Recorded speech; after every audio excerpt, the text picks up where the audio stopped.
मुझे किसी तरह से सारे ग्रेट पिरामिड्स ऑफ इजिप्ट का अनरिस्ट्रिक्टेड एक्सेस मिल गया है। ये मेरे आज तक की देखी गई सबसे कूल चीज है। हम एंशिएंट फेरोज के टूम के अंदर जाने वाले हैं, ऐसी जगह जहाँ एंटर करना लिटरली इलीगल है क्योंकि यहाँ बहुत खतरा है। अगर हम गिर गए तो? ओ हाँ, तुम बेशक मर जाओगे। हम स्विम करके पिरामिड्स के नीचे बने एक सीक्रेट अंडरग्राउंड टूम तक भी जाने वाले हैं। Oh my God! हमें एक्सप्लोर करने के लिए सिर्फ 100 घंटे मिले हैं और हम शुरू करने वाले हैं अभी इसी वक्त। मेरे पीछे आओ बॉयज, मजा आने वाला है। ये कितना खूबसूरत है। किसी ने यहाँ ये पत्थर 4500 साल पहले रखा था। बिल्कुल सही, ये पिरामिड लगभग 4500 साल पुराना है। जिस पैसेजवे में हम हैं वो हमें वहाँ ले जाता है जिसे इजिप्टोलॉजिस्ट कहते हैं किंग कुफू का टूम, वो फेरो जिसने शायद पिरामिड्स बनवाने का हुक्म दिया था। वो ये कमरा द ग्रैंड गैलरी कहलाता है। हमने इस पिरामिड का कितना % एक्सप्लोर किया होगा? शायद हमें इस सवाल का जवाब कभी ना मिले। ये सबसे कूल तरीका था जवाब देने का। ये वो कमरा है जहाँ किंग को दफनाया गया था। जहाँ तक हमें विश्वास है। तो चलो चले। हाँ। बॉयज ये देखो, ये क्या है? 4600 साल पहले इस कमरे में शायद किंग का ममीफाइड शरीर रखा था। ये वही जगह है जहाँ फेरो को दफनाया गया था। हमारा मानना है कि मरने के बाद ये उनकी कब्र थी। क्या मतलब है? हमें पक्का नहीं पता। मुझे लगता है कि इस पिरामिड के अंदर कहीं और भी एक चेम्बर है जिसे हमने अब तक नहीं ढूंढा है और उसमें शायद राजा का शरीर हो सकता है। पता है क्या, इस वीडियो में हम वही ढूंढने वाले हैं क्योंकि हम सच में पिरामिड्स के सैकड़ों फीट नीचे से लेकर धरती के सबसे बड़े एंशिएंट पिरामिड की सबसे ऊंची चोटी तक एक्सप्लोर करने वाले हैं। ये तो जबरदस्त था। दूसरे बड़े पिरामिड्स को एक्सप्लोर करने से पहले मैं तुम्हें बेस कैंप दिखाना चाहता हूँ। हाँ, ये बढ़िया है। हमारे पास एक डिनर टेबल है, कुछ टेंट्स हैं सोने के लिए और ओके। यहाँ तक कि हमने लाइट्स भी लगाई हैं ताकि तुम पिरामिड्स को कैंप से देख सको। ये इस दुनिया की सबसे महंगी नाइट लाइट होगी। ये है वो पिरामिड जिसे हम एक्सप्लोर करने वाले हैं। मुझे सुबह 5 बजे शुरू करना है तो सब जाके सो जाओ। ये पिरामिड्स अपने समय के लिए इतने टेक्नोलॉजिकली एडवांस थे कि कुछ लोग इनका क्रेडिट प्री इजिप्शियन सिविलाइजेशन को देते हैं, जबकि कुछ लोग तो एलियंस की थियरीज की ओर भी इशारा करते हैं। लेकिन इजिप्टोलॉजिस्ट को यकीन है कि इन्हें पहले के इजिप्शियंस ने अपने किंग्स के टूम्स के रूप में बनाया था। और इस वीडियो के अंत तक हम पता लगा लेंगे कि इनमें से कौन सी थियरी सच है। ठीक है बॉयज, उम्मीद है तुम अगला पिरामिड एक्सप्लोर करने के लिए तैयार हो, द पिरामिड ऑफ खाफरे। आखिर इस विशालकाय रचना की खासियत क्या है? हमें ये समझ आया कि हर पिरामिड के बाहर की केसिंग कैसी दिखती थी। एक जमाने में ये सब ऐसे ही दिखते थे। मतलब जैसे एलियंस ने इन्हें बनाया था वैसे? एलियंस ने नहीं बनाया। रामी हमें धरती के नीचे लगभग 100 फीट खाफरे के पिरामिड में गहराई तक ले गया। यहाँ एक ऐसी जगह है जहाँ इस आधुनिक दुनिया में से शायद ही कोई गया होगा। सच कहूँ तो हमें भी नहीं पता था कि हमें नीचे जाकर क्या देखने को मिलेगा। एंशिएंट इजिप्शियंस के पास कार्डबोर्ड था। हम काफी समय से मानते थे कि किंग काफरा को यहाँ दफनाया गया था और अब लोग यहाँ पर सामान रख रहे हैं। वो पिरामिड को रिस्टोर कर रहे हैं। जिमी, उन्हें औजार तो चाहिए होंगे ना? यानी कि असली बरियल चैम्बर कहीं और है। हाँ, रामी हमें उस रूम में ले गया जहाँ किसी जमाने में किंग काफरा की बॉडी को दफनाया गया था।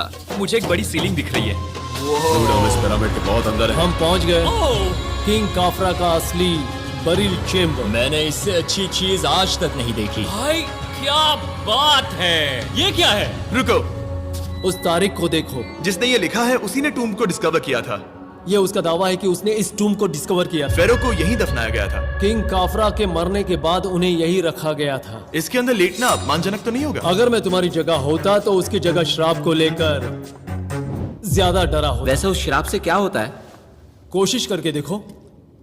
नहीं। ठीक है, चलो शराब के लगने से पहले यहाँ से निकलते हैं। ओह माय गॉश, ये पिरामिड तो शानदार था। राजा का मकबरा हमारे ज्यादातर सवालों का जवाब नहीं दे पाया, लेकिन पिरामिड्स के नीचे गहराई में स्थित अंडरवर्ल्ड का एक दरवाजा शायद वो चीज है जिसकी हमें तलाश थी। ये गॉड ओसिरिस का टूम्ब है जहाँ बहुत ही ओह कम माय गॉड इंसान गए हैं। हम क्या कर रहे हैं? और जाहिर सी बात है अंडरवर्ल्ड के देवता का टूम्ब भी काफी गहराई में होगा। अब ये क्या है? ये देखकर तो बहुत गहरा लग रहा है। काल, पहले तुम जाओ। Oh my gosh, oh my gosh, वो इतने आराम से नीचे कैसे जा रहा है? ये बस एंट्रेंस है काल। हाँ, अंडरवर्ल्ड के गॉड के पास जाने का।